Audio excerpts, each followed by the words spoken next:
Hey everybody, and welcome back to Lindsay's Little Library.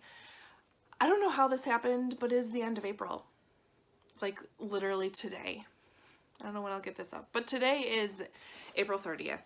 And somehow, I knew I read a fair amount of books in the month of April because we did have the book list readathon at the beginning of the month that I did with Sarah from Sarah's Nightstand. But when I was putting them all together yesterday, kind of preparing for my little video, I read 10 books. What? 10 books. You guys know me. Go back in my wrap-ups. I don't remember last time I read 10 books in a month. That was crazy. That was crazy. So because it's 10 books, I need to get going and start on this. Otherwise this video is going to be way too long. So let's just start at the beginning. So the first 4-ish I completed during our readathon, which was awesome and fun and a great time, and can't wait to do it again. But the first book I completed literally in a day was The Smell of Other People's Houses by Bonnie Sue Hitchcock. This is a library copy because I already gave my copy away because I loved this book so much. 5 stars all around. Just a good story set in Alaska, follows like four or five different girls and kind of how they're intertwined, how they are connected to each other, and what happens to them. I know that's a really vague description. I don't want to give anything away because it is so short, but I literally finished this in a day. I would say probably in the span of, I don't know, 6 hours or so, and it was done. It was so good. It was so fast. I loved the characters themselves. I fell in love with them. I loved the stories, and of course, you guys, it has a map. I love maps and books. So it's a great book. Pick it up. I really hope you love it as much as I do. The next book I picked up was The Conspiracy of Us by Maggie Hall. This is a, it reminds me of like Da Vinci Code or National Treasure, where you're thrown into this kind of mystery. So it follows our main character, Avery West, and her and her mom, it's just her and her mom, and they've been just kind of living on their own for a number of years, and they move fairly regularly, so she doesn't really have a very great group of friends. And so she's actually been in the place where she's living for a little bit now, so she has a few friends, and all of a sudden her mom comes home and says, oh, we have to move again. And she was invited to go to prom that night. They're literally leaving the next day, and her mom told her don't go to prom, but she does because, well, she's a teenager, and what else do you do when you're a teenager but rebel against your parents? So she goes there and gets thrown into this crazy whirlwind of an adventure. So there's a new guy in school that she's kind of interested in, finds out that he's really not even a kid. He's sent there on a mission to kind of find her, give intel back, and another person shows up basically saying, I've come here, I need to take you back to who I report to. And she gets thrown into this very intricate group of families who are basically kind of running the world. They are uber rich, very powerful, and she is somehow connected with them, and it's such a crazy adventure, and I love it. It was awesome. I gave it 4 stars, and it leaves off on quite the cliffhanger. So where did I put you? I've got the next book right here, just waiting. It's just waiting because I need to know what happens. I think it's a trilogy, or is it just a duology? I guess I didn't look that up. I'm not sure. It's one of those, obviously. Oh, Lindsay. Okay, next book I finished was Elizabeth is Missing by Emma Healy. Oh my goodness.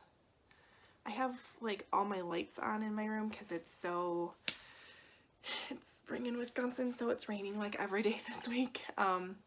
So I don't have the best light right now, so that's probably why it's not looking that well, but it doesn't matter. Elizabeth is Missing is a contemporary story about a woman named Maud.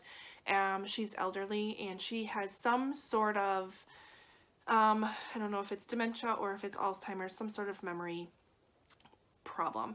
And she is convinced that her friend Elizabeth is missing, and nobody is believing her because she'll go to the police station and say she wants to file a missing persons report, and then they'll ask on who, and she doesn't remember. So it's a tough book to read. It does flip back and forth in time. So there are times in the book where we're back to when she was a child and her older sister went missing. So it does do those flip-flops, and I did prefer the storyline when she was a kid, and what happened to her sister. That was more interesting to me, and I don't know if it's because it was easier to follow, because when you're in present day, Maud is our narrator, and so you're confused because she's so confused. So it was hard to read. It was hard to read because of that. It was hard to read because my grandmother had dementia and then early on stages of of Alzheimer's. And so to think that that's what she went through was kind of heartbreaking to me. Overall, like I said, the story back in time I would have given a good 4.5 stars to, but the present day was hard to read, more of a 2-star, so averages out, 3-star book. It's fine, it's good. It just was a little tough to get through. The next book I read was The Silent Patient by Alex Michaelides. I still don't know how to say it. Oh, it's so bad. This is a mind game, you guys. This is a mind game. This is psychological thriller to its core, so I won't tell you a whole lot about it, but it involves a woman, Alicia, who has a perfect life. Something happens, she goes silent, she ends up kind of in a psychiatric ward, and so then we follow Theo, who's going there to kind of try to help her. Oh, it's a ride. It's a ride. It's great. I gave this 5 stars, no problem. That one I sped through as well. Next book I finished on audio, it's a nonfiction called The Children's Blizzard by David Laskin. Oh, horrible lighting, you guys. I'm sorry there, kind of see it. This one broke my heart. Someone from one of the book clubs I'm in highly suggested this a while ago, so it happened to be available on, I think I got it through my Libby app. I've been having problems with listening to my audiobooks, total tangent here. With my Libby app, like, nothing's ever available, so I've been trying Hoopla, but it's a much different selection of books. So if you have any other apps that you know of that I can listen to audiobooks for free, comment below. I need some help. I'm not having luck lately. Anyways, Children's Blizzard, 4 stars all around. It was so heartbreaking though, because back in the late 1800s, a pretty crazy weather situation occurred where it was a fairly warm January day and kids went to school. It was 50s in the morning, beautiful day out, nice spring weather. Most of them didn't wear a jacket to school because it was really, really nice outside. By the time school ended, they were in the midst of a horrible blizzard. Like, way below 0 wind chills, horrible winds, they could not see. To walk even a mile was nearly impossible, and these are kids. Hundreds and hundreds of kids were in this situation. You stay at the schoolhouse and run out of fuel, or you try to go home during the daylight. Heartbreaking, makes me appreciate the advances in weather technology. But it was I didn't realize this really actually happened. When she was talking about this, I of course had recollections. When I was a kid, I watched Little House on the Prairie because I had read the books, and then I got really into the show. And one of the episodes is this scenario. They're all at school, and all of a sudden this horrible blizzard hits, and they all leave to go home, and they based it off of what actually happened. So I didn't realize that that was based on a true event. So it was, of course, my curiosity was piqued, and I had to look into it. So I gave it 4 stars. There were definitely parts of it that were hard because it was very into the science of the weather part of it, which I found intriguing, but had a little bit of a hard time following. But overall, it was really a eye-opening read. I'm not going to say it was hard because of the subject. Not actually hard to read like Elizabeth Was Missing was hard to read. This was just heartbreaking to read. So the next book I read was Almost Home by Valerie Fraser-Louise. This is a book I won off of bookishfirst.com. It is a website where you get kind of a first glimpse at up-and-coming books. You read maybe the first 50 pages or so, not even that sometimes, and then you leave your first impression and you're in a drawing to win some books, and this was one that I won. This was something I needed after a couple of like the heavier books with The Silent Patient and The Children's Blizzard. It's so full of Southern charm. It's so full of Southern charm. It gives me fried green tomatoes vibes. I'm not saying exactly like it, but it just gives me those vibes. So this is set during the entrance of World War II in a town of Blackberry Springs, Alabama. There are a lot of workers coming from all over the United States down to the South, because there are jobs at an ammunitions plant supporting the war effort. So it's a place where there's jobs. We're coming off the Great Depression. They're needed. So Dolly Chandler opens up her home as a boarding house, and you get to know the various characters that are living there. There's a bit of a mystery and a bit of a treasure hunt involved, which is super fun. I didn't realize that was coming. So you do kind of have this flip-flop between what that present day is, which is early 1940s, and then you go back probably about 20 or 30 years in time, maybe a little longer, but it's really, really sweet, really sweet. I totally enjoyed this book, and I gave it 4 stars. Next book I picked up was for my book club at work. We read The Distance Between Us by Raina Grande. Very interesting, very timely. This follows the story of Raina and her journey from living in Mexico to immigrating to the United States illegally. It talks about how her dad first left and lived here for a number of years, and then eventually how she came and made it here. So, wow. Just wow. Definitely put some things into perspective. It was a little sad. It was a little hard to read. Again, I had some really heavy books this month. But I'm really glad I read it. If you want a bit of an inside look as to what this journey is, I highly suggest this book. It was wow. It was wow. So I gave this one 4 stars. Next one I picked up, and I cannot remember who suggested this book on YouTube, but I also was suggested this book at through Instagram and through another book club that I'm in. But Dear Fahrenheit 451 by Annie Spence. This is written, Annie is a librarian, and she has taken the time to write letters to various books or various genres, sharing her thoughts and what she thinks with things. And there are times where I laughed, truly laughed out loud. There are times she writes to Kill a Mockingbird, which was, I really enjoyed that letter. There's a couple of books that I have never read, but I still read her letters to them, and they were still funny. She writes a letter to the Twilight series that she sees at a rummage sale. Oh my gosh, it was so funny. I'm literally on the airplane. We're going to DC, and I'm reading this book. I'm laughing out loud, and Matt keeps looking at me like, oh my gosh, Lindsay, all these people are going to think you're nuts. I'm like, I don't care. It's freaking hilarious. 5 stars. Totally pick up this book. I need to own this book because I can find myself going back to this just for a chuckle every so often. But yeah, I grabbed the library copy, but I'm buying it. It's happening. I loved it. The next book I listened to was Girl Wash Your Face by Rachel Hollis. I loved this book.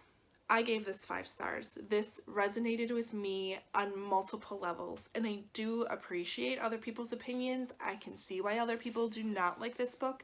I can see why people are annoyed by this book.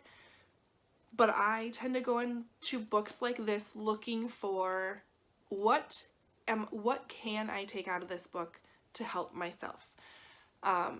So part of me, it wonders if there is maybe some ill intent when some people went into this book. I don't know for sure, but I have a hard time believing that there is nothing in this book that somebody can't take something from, can't take some inspiration from. I have a struggle with that. I have seen comments that nothing in this book relates to anybody, and I'm just like, this book talks about goals. Like how does that not resonate with you on some level? But I'm getting way off topic. I love this book. Yeah, listen to it. I'm going to refer back to this a number of times. Same with how I feel about the book You Are a Badass. It's a really great motivator. It's a really great motivator for me personally. I give it 5 stars. If you're looking for something to help lift you up and build your confidence, I highly suggest it. The last book I read in April, I think I've got them all. I had to write them down, you guys. I've never had to do that before. is The Home for Unwanted Girls by Joanna Goodman. I was invited to buddy read this with Krista from Books and Jams and Sarah from Sarah's Nightstand. They were doing this for the buddy readathon, I think. Book buddy-a-thon? Yes, that one. And I just hopped on because it's fun. This one, my gut was telling me 5 stars, but now that I'm kind of thinking things, I'm maybe more of a 4. It doesn't matter. Read the book. We literally read this, I think, in a matter of like 3 or 4 days. It's crazy. I mean, it's a little over 300 pages, so it's not too bad, but it was crazy. So this takes place in 1950s in Quebec. The French and English tolerate each other, but there's a lot of prejudice there. There's a lot of really racism there. And so we follow Maggie, whose parents, her father is English, her mother is French, so that provides a very interesting situation. And she finds herself pregnant at the age of 15.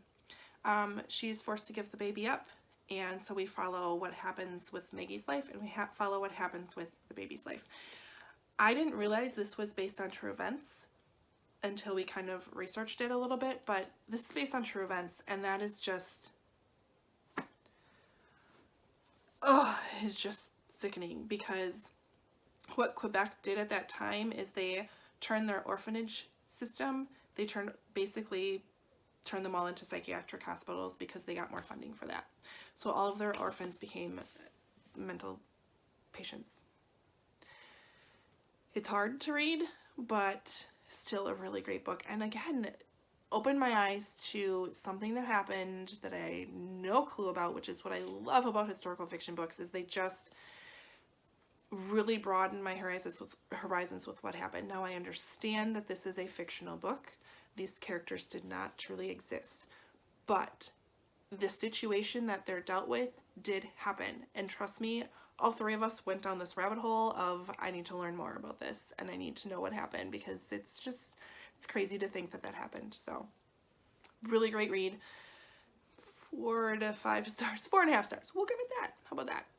4.5 stars. Highly suggest it. Pick it up. I know I picked mine up off of Book Outlet, so it's probably still there. Get the book. So I did DNF one book. This one. Women Talking by Miriam Towes, and I'll probably get some flack for this. It just bored me. I love the premise. It is about a Mennonite group the men are raping the women at night. They're drugging them and raping them, and so the women are kind of come to this decision of, we need to do something about this. We need to either stay or we need to leave. I am almost halfway through, and they're still discussing whether they need to stay or whether they need to leave. It's just not my kind of book. Good for others, good for you, not for me. So I'm putting that one down. Plans for May. I don't have a whole lot. I have a couple of books I'm working on. I did finally start Educated by Tara Westover. This is one of my book club's books for May, so I am literally 12 pages into it, but I'm loving it so far. And then I have to read for my actual book club. Our theme for May is Wisconsin. So it can be a Wisconsin author, set in Wisconsin, reminds you of Wisconsin, whatever it could be. So we picked Shotgun Love Songs by Nicholas Butler. This is based in Wisconsin, also by a Wisconsin author. So I'm really excited to get to know this one. I'll give you the synopsis of this. It's a place like hundreds of others, but for 4 boyhood friends, all born and raised in this small Wisconsin town, it is home. One of them never left, still working the family farm, but the others felt the need to move on. One trades commodities, another took to the rodeo circuit, one of them hit it big as a rock star, and then there's Beth, a woman who has meant something special in each of their lives. When all of them are brought together for a wedding, Little Wing seems even smaller than before. Lifelong bonds remain strong, but there are stresses among the friends, between husbands and wives. There will be heartbreak, but there will also be hope, healing, even heroism, as these memorable people learn the true meaning of friendship and love. So, sounds like a good contemporary. I'm excited for that one. I do have to read Where the Crawdads Sing, because that's our June pick, so I'll probably get to that towards the end of the month. Otherwise, I don't know. I've got a lot up here. I do want to get to Map of Fates because I want to know what happens. Crazy Rich Asians because I want to watch the movie. I have some more books that I got from Bookish first I should really keep my eye on. But I'm really kind of going to leave May up to more mood reading. I haven't been able to do that in a little bit. Just with the various readathons that I was in, which was my own. That was fine. That was a little mood reading-ish. But the book clubs that I was taking part in just kind of really consumed quite a bit of my reading time, so I really want to keep it as low-key as possible and just kind of pick things randomly off my shelf as they come and as I can find them on audio, because I'm really struggling with that. But that is my plan. Thank you for hanging in so long. It's been a long video. I appreciate that. That was a lot of books. But leave a comment below. Let me know what were some of the favorite books that you read in the month of April. I love to get ideas from you. I do, even though it probably makes me want to buy more books, which isn't the best. But I have been using my library this month. I'm really proud of myself that I did that a little bit more. So comment below, like, subscribe, all that fun stuff, and I will see you next time.